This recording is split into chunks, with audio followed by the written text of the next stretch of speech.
Yahobu, Bapak Ibu Pendeta, Sinenge, Majelis dan warga Gereja Amin, ini adalah channel YouTube Sinode Gereja Amin. Karena itu, bagi yang mencintai Gereja Amin, tontonlah, subscribe, like, dan bagikan. Gereja Amin yang tangguh, mandiri, dan peduli. Tuhan Yesus memberkati.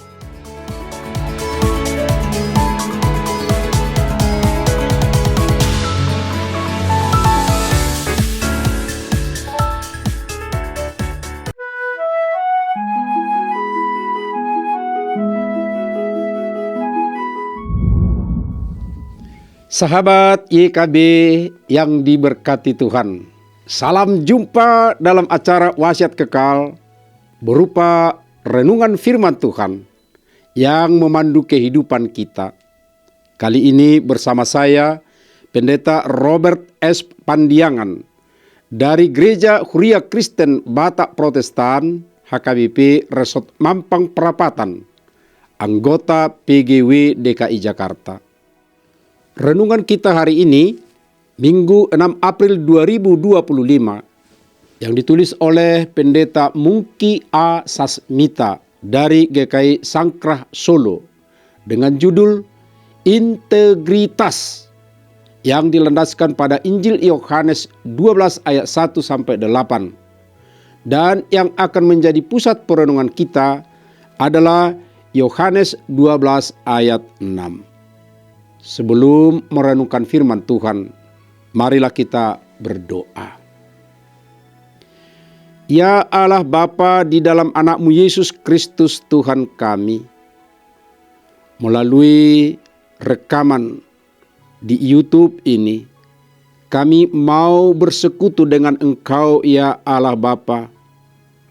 Biarlah atas kuasa Roh-Mu menguduskan kami, sehingga kami layak bersekutu dengan Engkau.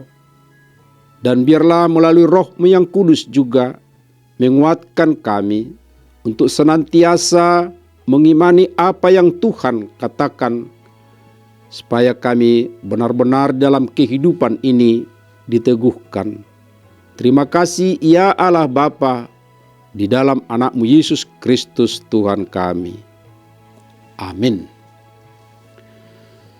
Sahabat, saya akan bacakan untuk kita Yohanes 12 ayat 6. Dengarkanlah firman Tuhan.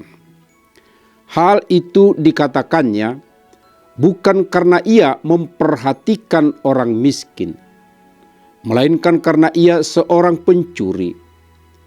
Ia sering mengambil uang yang disimpan dalam kas yang dipegangnya.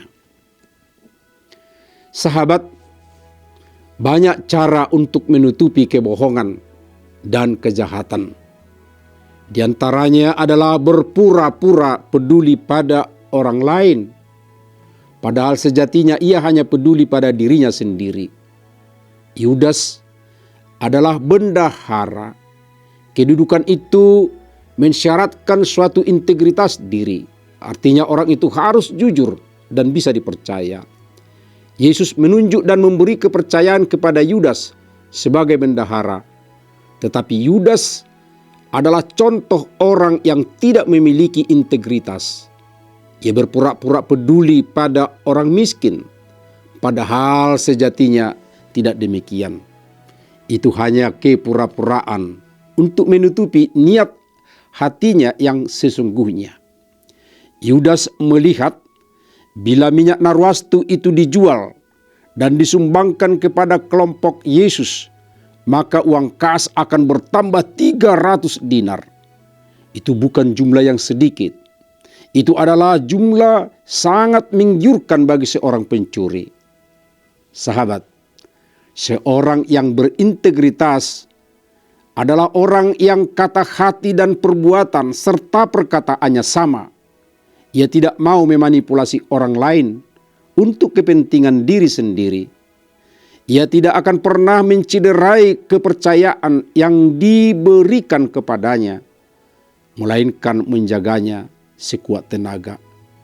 Bila kepercayaan orang lain hilang, maka runtuhlah kehidupannya. Itulah prinsip hidup orang yang memiliki integritas. Seperti terhadap Yudas, Yesus juga memberikan kepercayaan kepada kita untuk menjadi saksinya. Apakah hidup kita telah menghadirkan kebenaran ataukah keculasan? Apakah hidup kita memuliakannya atau mempermalukannya? Mari kita berdoa. Terima kasih atas firman-Mu yang mengingatkan kami, ya Allah Bapa, supaya kami punya integritas dalam kehidupan kami. Sehingga kami benar-benar sebagai murid-Mu menyatakan kebenaran yang daripada Tuhan, sekaligus juga meneguhkan saudara-saudara di sekitar kami, sehingga mereka pun ikut juga menjadi murid-murid sejati. Terima kasih Tuhan, berkatilah kami sepanjang hari ini dalam persekutuan bersama dengan saudara-saudara seiman kami. Terpuji Engkau, ya Allah Bapa, melalui aktivitas kami sepanjang hari ini. Dalam Kristus Yesus anak-Mu. Amin. Sahabat, demikian renungan kita hari ini. Jangan lupa subscribe, like, dan bagikan kepada sebanyak mungkin orang. Tuhan memberkati.